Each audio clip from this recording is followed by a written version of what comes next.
With all the big, brash AAA titles that are out there at E3, it's sometimes very easy to miss those labours of love. And luckily this year, Yooka-Laylee came out swinging.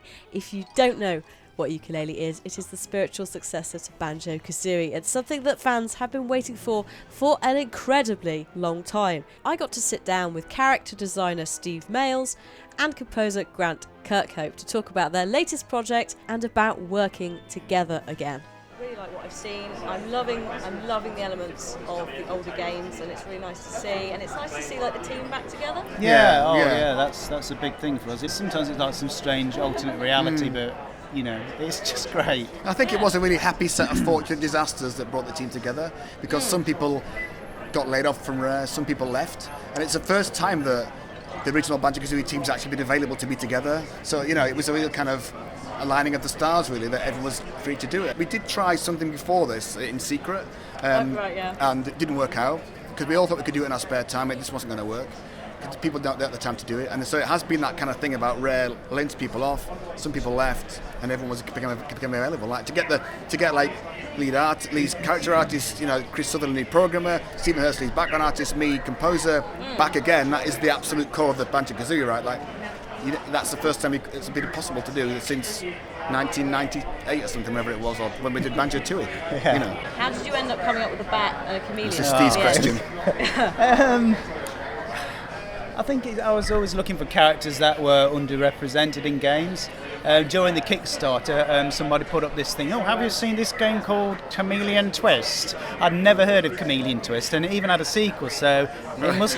So yes, there was a chameleon game. It didn't look like that chameleon, but I think because we've done this sort of game before, I'm always thinking, what character would work well? It has to have certain proportions, and the more natural abilities it can have that we can sort of gamify, the better. So stuff like the chameleon's camouflage, we can take that and take it to the max, and you can take on actual physical properties of like metal and fire instead of just camouflaging.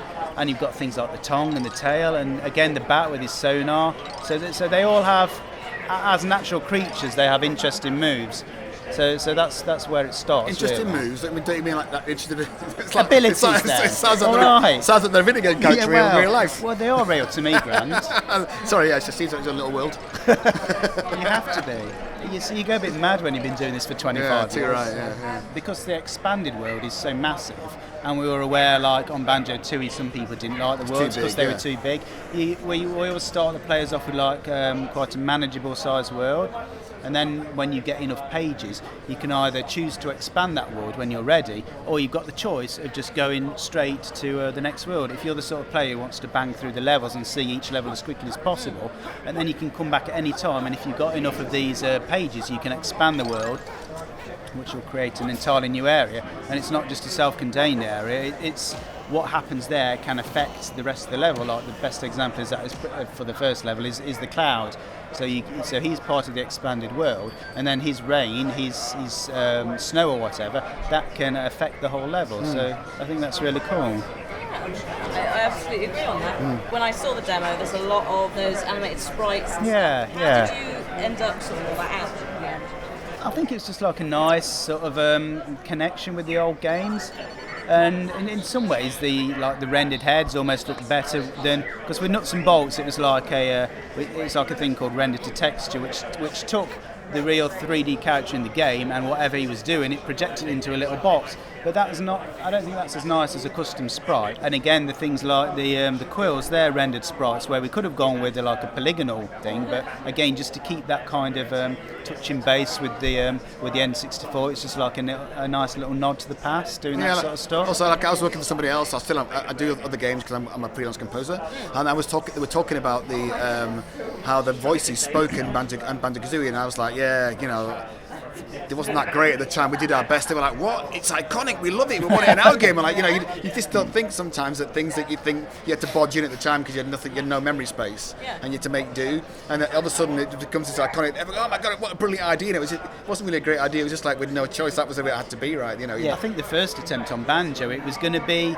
all done with like little speech bubbles with icons. That's right. So if Banjo wanted something, he'd get a little thing pop up. Oh, I want some bread. This thing would pop up with the bread, like it was all to do with icons, wasn't it? Yeah. But I don't think that got off the drawing board, did it? It took me. I mean, like to get those speech samples to sound right in Banjo took me ages, because like some of the Kazooie's got a lot of different samples and it worked really well. But Banjo hasn't got very many.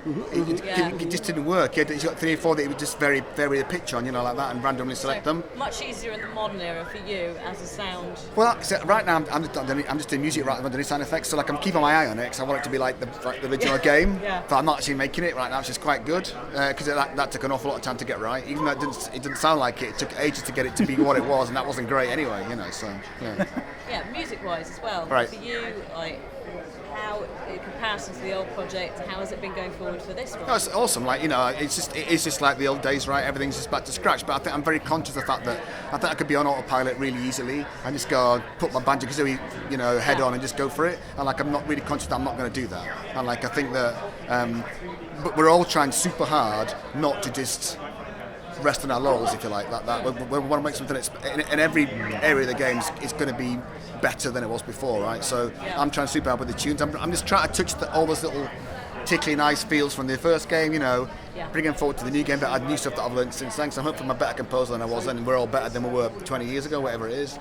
So no guarantees, obviously, but we hope we're better than that. So I think we're really conscious to try and bring something new to it, and also I think we feel a responsibility to the 80,000 backers that we had. That was like an incredible thing. So it was amazing. we really feel that kind of increased the responsibility 1,000-fold on our shoulders. We're like, my God, people really want this game. We really got it's not something we can just kind of hope for the best. We've got to make it absolutely spectacular. Well, I suppose as well quite motivating. Oh my God, yeah. And it was really heart touching. We really all just in tears, like the people are really putting getting their money out of their own pocket and giving it to you to make a game. That is like that's the most truest form there is, right? There's no kind of corporate overbody looking over it. It's people put out of their pockets and said, make the game we want, please. That's spectacular. I don't think it changes how we make the game, because we always, we're such perfectionists. Our only limitation really is sort of time and running out of money. So I mean, it's fantastic to have that backing, but it doesn't make us feel, oh my God, we've got to make sure this feature is really good, because we just do that naturally. Yeah. We have to do that. Yeah. My final question to both of you is, I have a lot of young kids who are really keen to go into the game industry, Right. sound, character design and all of that. What advice would you give to them as veterans? Veterans. Do you want to go first? As a veteran, no. Just, You are obviously, Steve's older than me, so He it's doesn't not. look it, does he? I get asked about that from kids from being a composer a lot of times, right? And they ask about doing courses and what they need to study to do that. And honestly, I don't really think I'd advocate any college course to become a video game composer. I think just write music, right? I failed harmony 3 years out of 4 years at college. I failed it the 3 times. I scraped by my teeth the last year, hated it. Never once thought I'd ever be a composer. It was a further thing from, I wanted to be in a metal band playing guitar, that was it, right? I wanted to be a Judas Priest. And that's Still could. Yeah, I know, still time, right? But that's all I wanted to do. So I think that what you need to do is write some music. You need to get stuck in. You can buy, there's tons of packages available these days. You can buy little sequence packages, buy stuff, write it. Working as a game composer, you have to write heavy metal to ballroom dancing to reggae to you name it, hippie, everything. What I used to do was I used to pick a kind of music that I just didn't like and try to write it. You learn tons of stuff from that. So I think it's super important to just get stuck in yourself. It really is. Yeah. Would you agree? Pretty much, yeah. There's so many free tutorials out there now on YouTube. You don't even have to pay for the tutorials. There's just so many great people who are like willing to share their process with anybody, and anybody can pick up like you usually can pick up free demo packages of like all the 3D software, that sort of thing.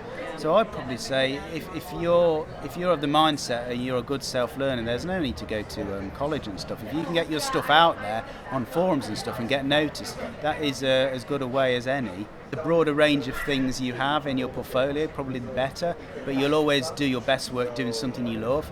So I wouldn't do great work, say, doing a Call of Duty character, because I'd do better work doing a crazy chameleon with a bat on his head. No one needs Call of Duty anyway. So if you can, stick to what you love. I know that's only... Well, no, you do Call of Duty with a big eyes, wouldn't he? And big belly and big teeth. Yeah, basically. And he'd walk around like that. Yeah, well, he's good at his back, yeah. I guess all the parents are going to go, oh my God, don't tell my child not to go to college. That's what I'd say. The evidence is in your favour, believe me. Thank you very much to both of you for thank taking you. the time. I am super excited for this game, as are quite a few of us back in England in my little group. Right. Great. No, honestly, we're so chuffed to be at this point. Like last year we were here, like me and Dandy were here last year doing interviews last year, and we had not much, and like a year later we've got a lot of game now. It's been brilliant. We're sort of proud of ourselves for getting so much done, but we're also super excited to be bringing it back. But we're practically the only game out there right now that's like this, which is amazing. Yeah, like when we had Banjo-Kazooie, there was a million platformers, right? But like there's nobody apart from us. It's incredible. It's nice to be the odd man out for a change.